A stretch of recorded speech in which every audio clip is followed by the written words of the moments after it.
Today's topic, when is it appropriate to include processed foods in the diet?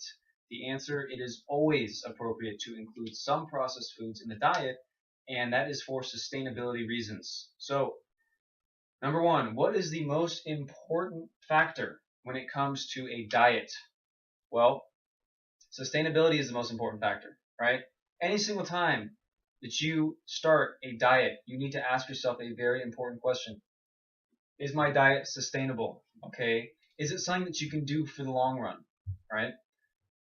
If the answer to that question is no, you are going to fail.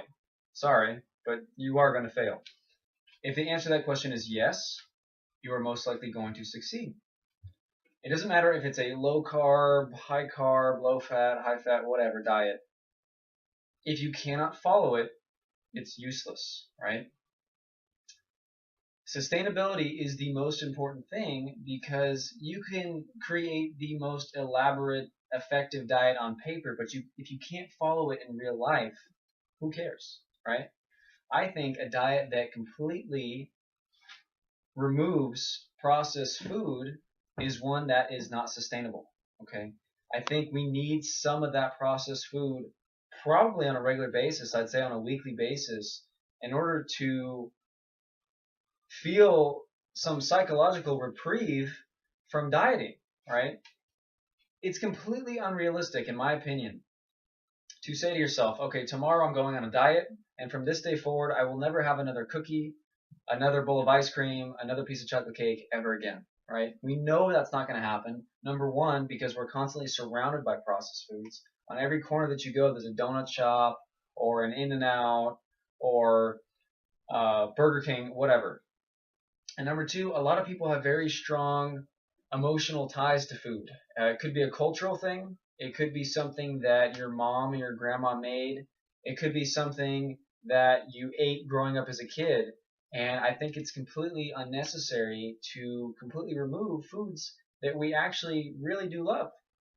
And so I think the best way to go about doing this, eating processed food, doing it on a regular basis, but setting aside a single day during the week to eat that processed food. So 6 days out of the week, you eat whole foods, and you set aside one day out of that week to eat your crap, right? That's what it is. And in the health and fitness community, they call this a cheat day or a cheat meal. I don't know if you should call it that. The truth is, I think it's important from a psychological perspective. It could have some physiological benefits too, which I'll discuss in a different video or a different post. But because it's beneficial, I don't think it's not really cheating if it helps you, right? So try this. 6 days out of the week, eat healthy, eat whole foods.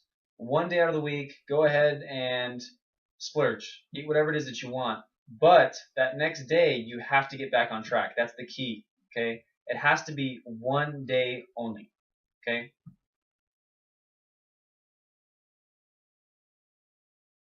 Is sustainability.